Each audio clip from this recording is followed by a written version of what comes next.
Ovo je Vajat, zgrada Vajat. Šta ovo znači?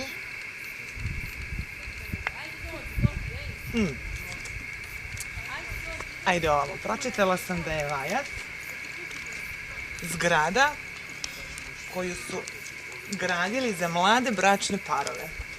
Tako da, pripremi se. Ovo je bila u stvari mladenačka spavaća soba.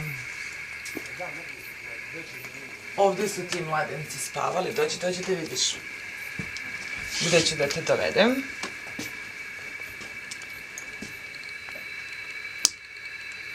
A mlada je svašta radila. Moram ja svašta nešto naučiti.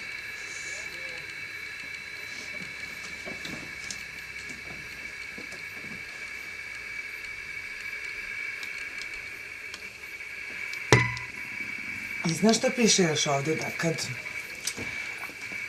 mladenci dobiju decu, što znači ja kad budemo imali decu, deca neće biti ovdje s nama, nego će da budu u glavnoj kući sa ostatkom porodice. Vatre nema, tako da moramo da se prigrlimo i da se snalazimo za dalje. Idemo.